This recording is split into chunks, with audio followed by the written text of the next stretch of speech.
ఈనాడు paper analysis 15వ తారీఖు 10వ నెల 2024 సంవత్సరం. ఆకర్షణీయ ఆకృతులు అద్భుతంగా అమరావతి. అద్భుతంగా అమరావతి చదువుదాం.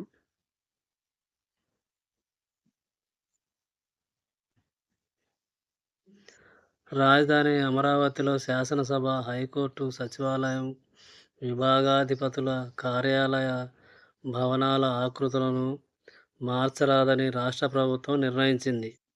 పరిపాలన, నగర ప్రణాళికతో పాటు ఆ ఐకానిక్ భవనాలకు ఆకృతుల్ని 2018లో లండన్కు చెందిన ప్రఖ్యాత ఆర్కిటెక్ట్ సంస్థ Norman Foster and Partners రూపొందించింది. రాష్ట్రంలో ఎన్డీఏ అధికారంలోకి వచ్చి రాజధాని నిర్మాణాన్ని వేగంగా ముందుకు తీసుకెళ్లాలని నిర్ణయించాక ఐకానిక్ భవనాల ఆకృతులపై ఉన్నత స్థాయిలో చర్చ జరిగింది. దాదాపు 6 ఏళ్ల క్రితం రూపొందించిన ఆ ఆకృతుల్లో ఇప్పుడేమైనా మార్పులు చేయాలా అన్న కోణంలో చర్చించారు. వాటి బాహ్య ఆకృతుల్లో ఎలాంటి మార్పులు చేయరాదని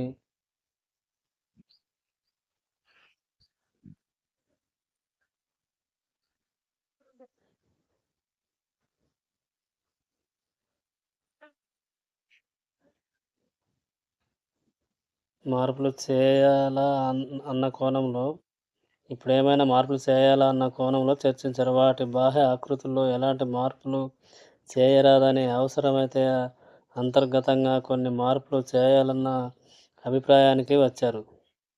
వాటిని మారిస్తే మరో ఏడాదిన్నర సమయం వృధా అవుతుందని ఆలోచనలో ప్రభుత్వం ఉంది. పైగా హైకోర్టు, సచివాలయం టవర్ల పునాదుల నిర్మాణం ఇప్పటికే పూర్తయినందున ఇప్పుడు మిగతా 3వ పేజీలో వేసారే ఇది అప్పటి డిజైన్తోనే హైకోర్టు, శాసనసభ, సచివాలయ భవనాలు. ప్రభుత్వ నిర్ణయం మళ్ళీ ముందుకొచ్చిన నార్మన్ ఫోస్టర్ అప్పటి డిజైన్లోనే హైకోర్టు, శాసనసభ, సచివాలయాలు కడతారంట.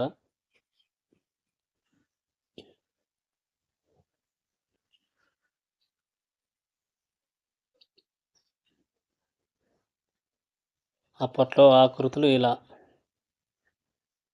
అప్పట్లో శాసనసభ భవనాన్ని బోర్లించిన లిల్లీ పువ్వు ఆకారంలో, హైకోర్టు ఆకృతిని బౌద్ధ స్తూపం స్ఫూర్తితో రూపొందించారు. సచివాలయం విభాగాధిపతుల కార్యాలయ భవనాలను 5 టవర్లుగా డయాగ్రిడ్ విధానంలో నిర్మించాలనుకున్నారు. అప్పటి అంచనాల ప్రకారం వాటి నిర్మాణ వ్యయం 11,752 కోట్లు. శాసనసభ భవనం నిర్మాణ ప్రాంతం 11,60 లక్షలు. హైకోర్టు భవనం నిర్మిత ప్రాంతం 16,85 లక్షలు. సచివాలయం విభాగాధిపతుల కార్యాలయ భవనాల నిర్మిత ప్రాంతం 68,88 లక్షల చదరపు అడుగులు. అప్పట్లో హైకోర్టు, సచివాలయం భవనాల నిర్మాణానికి టెండర్లు పిలిచి పనులు అప్పగించారు. పునాదుల నిర్మాణం పూర్తయింది. వాటి పునాదులకు అప్పట్లో 330 కోట్ల వరకు ఖర్చయింది. శాసనసభ భవనానికి శంకుస్థాపన జరిగింది. ఆ తర్వాత జగన్ ప్రభుత్వం పనులు నిలిపివేసింది.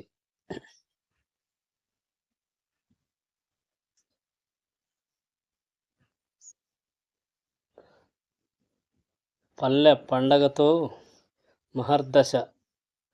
పవన్ కళ్యాణ్ గ్రామాల్లో 4,500 కోట్లతో 30,000 పనులు పూర్తి. పవన్ కళ్యాణ్ నిన్న మీటింగ్లో చెప్పినది. కృష్ణా జిల్లా కంకిపాడ సభలో ఉప ముఖ్యమంత్రి పవన్ కళ్యాణ్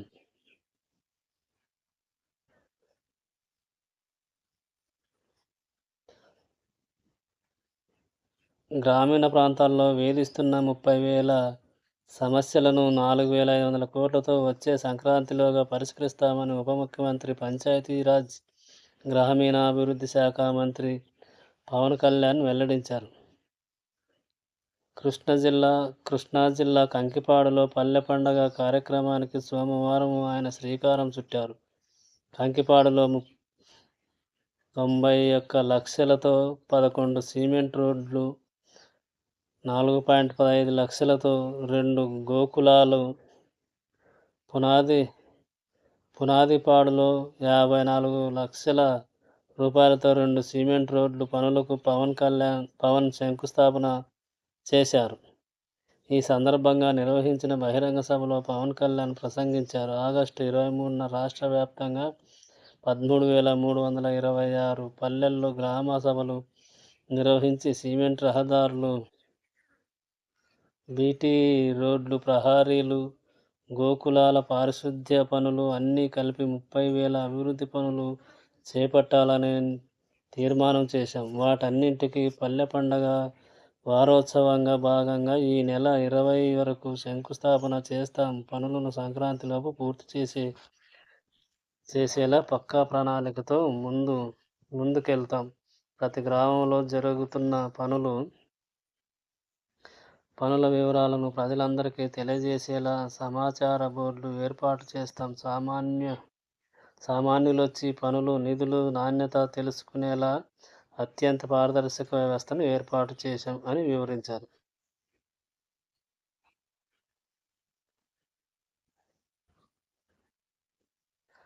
రాజధాని ఉద్యమాల అణచివేతలో బిజీగా ఉన్న అందుకే చంద్రబాబు ఇంటిపై దాడి కేసును పట్టించుకోలేదు. మంగళగిరి పూర్వపు డీఎస్పీ వాంగ్మూలం. అబ్బే, వారెవరో నాకు తెలియదు. అప్పిరెడ్డి రఘురాం, అవినాష్ డొంక తిరుగుడు సమాధానం. తెలుగుదేశం పార్టీ కేంద్ర కార్యాలయంపై దాడి కేసులో విచారణ. ఆహార తనిఖీకి తల్లులతో కమిటీ. విద్యార్థులతో పాటు టీచర్లు భోజనం చేయాల్సిందే. వసతి గృహాలు, ఆశ్రమ పాఠశాలలు, గురుకులాల్లో పాటించాల్సిన విధానాలపై ఉత్తర్వులు. ఇజ్రాయిల్పై విరుచుకుపడ్డ హెజ్బొల్లా. ఏకంగా 1,200 డ్రోన్ల ప్రయోగం. 4 ఐడిఎఫ్ సైనికులు మృతి, 67 మందికి గాయాలు. 2025 నవంబర్ నాటికి పోలవరం డయాఫ్రమ్ వాల్ పూర్తి. 2027 జూలై నాటికి ప్రధాన డ్యాం. ఇది జలవనరుల శాఖ ప్రణాళిక. జలవనరుల మంత్రి అధికారుల సమగ్ర చర్చ.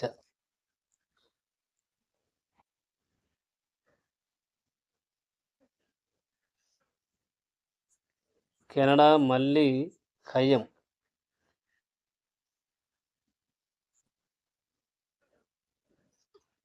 మన రాయబారిపై బురద. నిజ్జర్ హత్య కేసుతో ముడిపెట్టే యత్నం. ట్రూడో సర్కార్ నిర్వాకాన్ని తీవ్రంగా ఆక్షేపించిన భారత్. హైకమిషనర్ ఉపసంహరణకు తక్షణ నిర్ణయం. దౌత్యవేత్తల పరస్పర బహిష్కరణ. ఢిల్లీలో విదేశీ వ్యవహారాల మంత్రిత్వ శాఖ అధికారులతో భేటీ. అనంతరం బయటకు వస్తున్న కెనడా తాత్కాలిక high commissioner steward wheeler.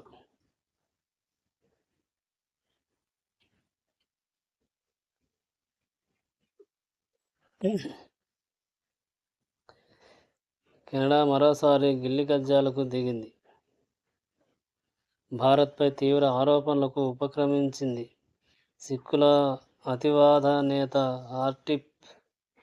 Hardeep Singh Nijjar హత్య కేసు అనుమానితుల జాబితాలో ఏకంగా భారత హైకమిషనర్ సంజయ్ కుమార్ వర్మను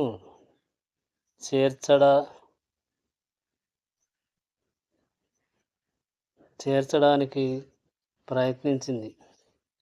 ఈ పరిమాణం రెండు దేశాల మధ్య మళ్లీ అగ్గి రాజేసింది. కెనడా వైఖరి పై భారత విదేశీ వ్యవహారాల శాఖ ఎంఈఏ మండిపడింది. ఆ దేశానికి తీవ్రస్థాయిలో నిరసన తెలిపింది. ఓటు బ్యాంకు రాజకీయాల్లో భాగంగా కెనడా ప్రభుత్వం మన రాయబారిపై ఆరోపణలు చేస్తూ పెద్ద ఎత్తున బురద జల్లే ప్రయత్నం చేస్తుంది. తీవ్ర పదజాలంతో ఆక్షేపించింది. సంజయ్ కుమార్ వర్మకు 36 ఏళ్లు దౌత్య అనుభవం ఉంది. ఆయన 1988 బ్యాచ్కు చెందిన ఇండియన్ ఫారిన్ సర్వీస్ ఐఎఫ్ఎస్ అధికారి. 2022 సెప్టెంబర్లో కెనడాలో బాధ్యతలు స్వీకరించారు. తాజా పరిణామాల నేపథ్యంలో ఆయన్ని మరికొందరు అధికారుల్ని అక్కడి నుంచి వెనక్కి తెచ్చేయాలని కేంద్రం నిర్ణయించింది. ఢిల్లీలో ఉంటున్న కెనడా తాత్కాలిక హై కమిషనర్ సహా 6 దౌత్యవేత్తల్ని బహిష్కరించాలని కూడా నిర్ణయం తీసుకుంది. వారు ఈ నెల 19వ తేదీ రాత్రి 11:59 భారత్ను వీడి వెళ్లాలని గడువు విధించింది. దీనికి ప్రతిగా కెనడా సైతం 6 భారత దౌత్యాధికారుల్ని బహిష్కరించాలని నిర్ణయించినట్లు తెలిసింది. నిజ్జర్ హత్య కేసులో. మిగతాది 2వ పేజీలో. తెలుగుదేశం పార్టీ కేంద్ర కార్యాలయంపై దాడి కేసులో చైతన్య లొంగుబాటు. నాటి ఘటనలో మొదటి నిందితుడు 14 రోజులు రిమాండ్ విధించిన కోర్టు. వైకాపా పాలనలో దందాలు, దౌర్జన్యాలతో హోల్సేల్. అమరావతి మంగళగిరిలోని తెలుగుదేశం పార్టీ కేంద్ర కార్యాలయంపై జరిగిన దాడి కేసులో మొదటి నిందితుడు పానుగంటి చైతన్య ఎట్టికేలకు సోమవారం మంగళగిరి న్యాయస్థానంలో లొంగిపోయారు. వైకాపాకు చెందిన న్యాయవాదులతో కలిసి ఎవరూ గుర్తుపట్టకుండా ముసుగు ధరించి వచ్చి న్యాయమూర్తి ఎదుట హాజరయ్యారు. న్యాయస్థానం ఆయనకు 14 రోజులు రిమాండ్ విధించింది. పోలీసులు ఆయనకు జీజీహెచ్లో వైద్య పరీక్షలు చేయించి గుంటూరు జిల్లా జైలుకు తరలించారు. కోర్టులో చైతన్య లొంగిపోయిన విషయం తెలుసుకుని దర్యాప్తు అధికారులు హడావుడిగా అక్కడికి చేరుకున్నారు. తెలుగుదేశం పార్టీ కార్యాలయంపై దాడి కేసులో మొదటి నిందితుడిగా ఉన్న చైతన్య. ఇది ఈనాడు. ఇప్పుడు ఆంధ్రప్రభ.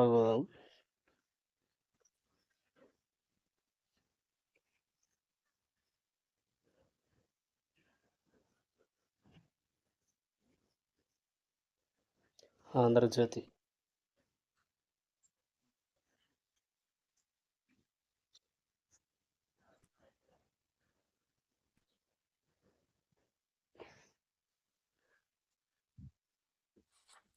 ఆంధ్రజ్యోతి.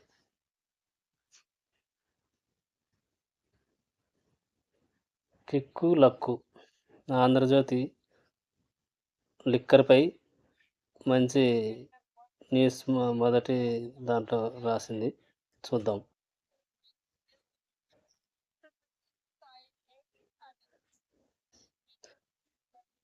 షాపులకు లాటరీ పూర్తి. రాష్ట్ర వ్యాప్తంగా సాఫీగా ప్రక్రియ. ప్రభుత్వ మద్యం షాపులకు బై. రేపటి నుంచి ప్రైవేటు దుకాణాలు. వారంలోపు క్వార్టర్ రూ. 99. మద్యం బడా సిండికేట్లకు దక్కని లక్కు. వందల్లో దరఖాస్తులు వేసిన అరకొర షాపులే. ఎన్టీఆర్లో 520 దరఖాస్తులకు 11 షాపులు. కర్నూలులో 246 దరఖాస్తులకు వేసిన నిరాశే. గుంటూరులో 192 వేస్తే ఒక్కటే షాపు. త్వరలో అన్ని బ్రాండ్లు అందుబాటులోకి. మంత్రి. ఈ మద్యం షాపులు ఆంధ్రజ్యోతిలో మొదటి పేజీలో వేసారు. జగన్ హయాంలో కేంద్రీకృతంగా మారిన మద్యం వ్యాపారానికి ఇక చెల్లు కమిషన్లు ఇచ్చిన కంపెనీల సరుకు మాత్రమే విక్రయించిన కాలం పోయింది. దుకాణం మాదే, వ్యాపారం మాదే అంటూ 5 ఏళ్లు అమ్మిన జే బ్రాండ్ మద్యం దందాకు మంగళవారమే ఆఖరి. ప్రభుత్వ విధానంలో భాగంగా బుధవారం నుంచి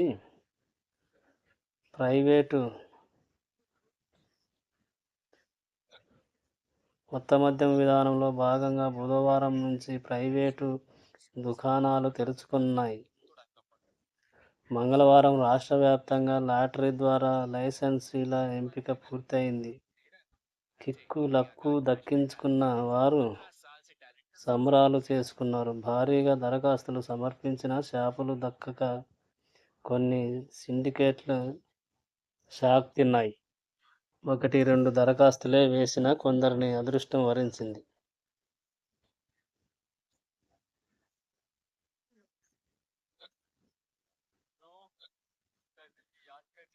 ఇది మద్యంపై వార్తలు. ప్రగతి పరుగు. నూతన పారిశ్రామిక పాలసీ లక్ష్యం ఇదే కావాలి.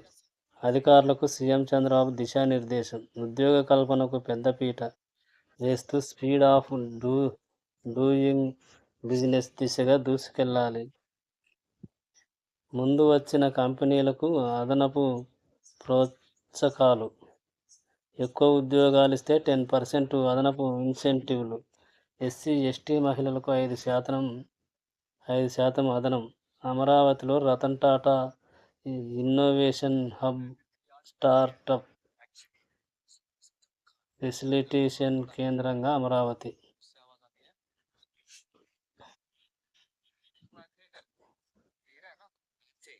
పారిశ్రామిక, ఎంఎస్ఎంఈ, ఫుడ్ ప్రాసెసింగ్ కొత్త పాలసీపై అధికారులతో చర్చిస్తున్న సీఎం చంద్రబాబు పాల్గొన్న మంత్రులు టీజీ భరత్, కొండపల్లి శ్రీనివాస్.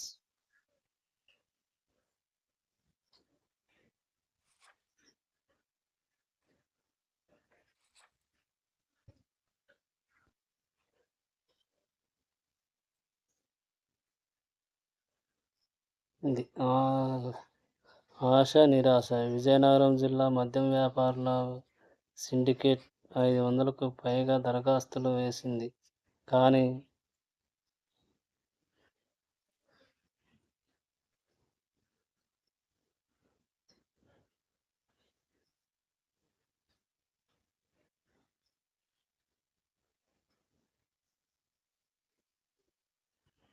ఇట్లా పవన్ కళ్యాణ్ది పనుల పండుగ అనేసి ఇంతకుముందు ఈనాడులో చదివినది. ప్రజలంతా పాలు పంచుకోవాలి పవన్. ఇది ఇంతకుముందు ఈనాడులోనే చెప్పుకున్నాం. అసమానతలపై పరిశోధన ఆర్టికల్ నోబెల్, అది కూడా చెప్పుకున్నాం. టీడీపీ కార్యాలయంపై దాడి కేసు కోర్టులో చైతన్య లొంగుబాటు, 14 రోజులు రిమాండ్. ఇది ఆంధ్రజ్యోతి. ఇక సాక్షికి పోదాం.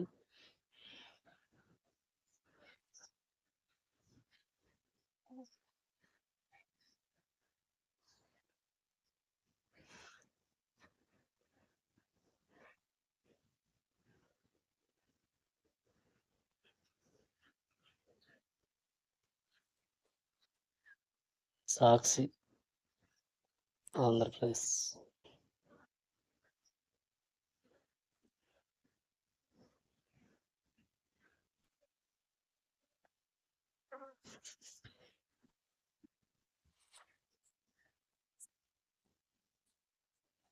సాక్షిలో వేసే న్యూస్ ఒకసారి చూద్దాం. పత్తి రేటుకు విపత్తు.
బగ్గుమన్న దౌత్యబంధం, మాఫియా మాదే రాజ్యం, ఎల్లో సిండికేట్ మద్యం దుకాణాల కేటాయింపు, లాటరీ ప్రక్రియ హైజాక్ చేసిన టీడీపీ నేతలని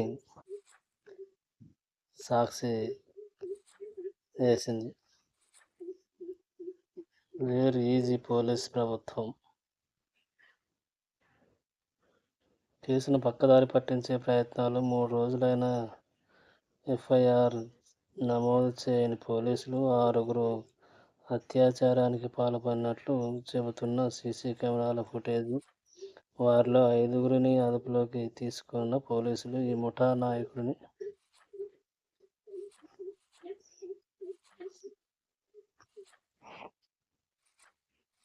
ఉద్యోగ కల్పనే లక్ష్యంగా పారిశ్రామిక పాలసీలు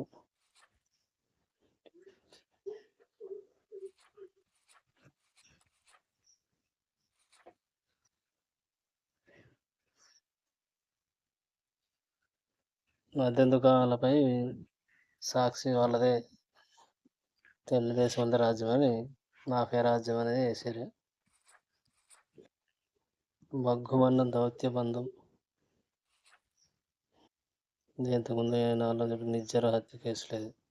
అనుమానితుల జాబితాలో భారత్ హైకమిషనర్ పేరు చేర్చిన కెనడా, ఇది ఇంతకుముందు చెప్పుకున్నాము. అక్రమ కేసులు, వేధింపులు, ఢిల్లీ ఎయిర్పోర్ట్లో లుకౌట్ పేరుతో సజ్జల అడ్డగింత, కనీస సమాచారం లేకుండా నోటీసులు, తాను విదేశాలకు వెళ్ళడం లేదని తిరిగి వచ్చానని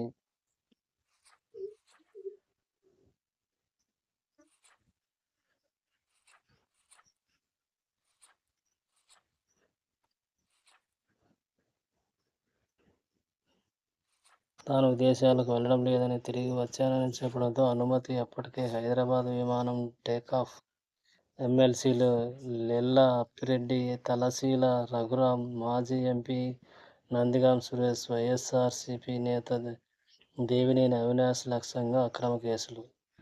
వెర్రితలలు వేస్తున్న చంద్రబాబు రెడ్ బుక్ కుట్రలు, వైఎస్ఆర్సీపీ నేతలపై అదే పనిగా కక్ష సాధింపు అని సాక్షి వేసింది. చంద్రబాబు ప్రభుత్వం రెడ్ బుక్ కుట్రలు, వెర్రితలలు వేస్తున్నాయి.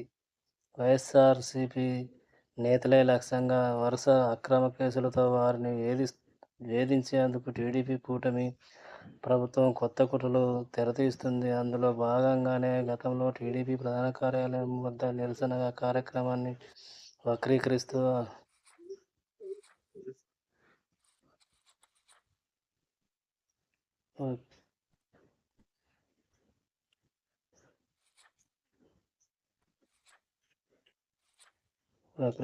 ఆ ఉదంతంతో ఎలాంటి సంబంధం లేని వారిపై అక్రమ కేసులు బనాయిస్తూ కక్ష సాధింపు చర్యలకు అని వాళ్ళు దీన్ని కక్ష సాధింపు చర్యలు చేస్తున్నారు అంటారని సాక్షి పేపర్ వేసింది. ఉద్యోగ కల్పనే లక్ష్యంగా పారిశ్రామిక పాలన, బీసీ, ఎస్సీ, ఎస్టీ మహిళా పారిశ్రామికవేత్తలకు 5% అదనపు రాయితీ, పారిశ్రామిక ఎంఎస్ఎంఈ పాలసీ సమీక్షలో సీఎం చంద్రబాబు.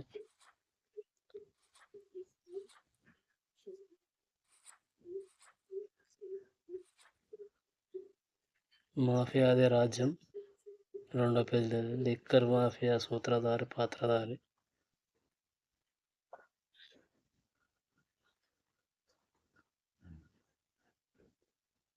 లిక్కర్ మాఫియాలకు సిండికేట్లకు అడ్డంగా రాష్ట్రం అని సాక్షి వాళ్ళు రాసుకొచ్చారు. చూద్దాం. లిక్కర్ మాఫియాకు సిండికేట్లకు ఆంధ్రప్రదేశ్ అడ్డగా మారిపోయింది. ఈ మాఫియాకు పాత్రధారి మీరు కాదా? చంద్రబాబు గారు అత్యంత పారదర్శకంగా నడుస్తున్న ప్రభుత్వ మద్యం దుకాణాలను మూసివేసి వాటిని ప్రైవేటుకు మీ వారికి అప్పగించాలన్న మీ నిర్ణయం అవినీతి కోసం వేసిన స్కెచ్ కాదా? మీ మనుషులతో సిండికేట్ ఏర్పాటు చేసి షాపులను కొట్టేయడం నిజం కాదంటారా?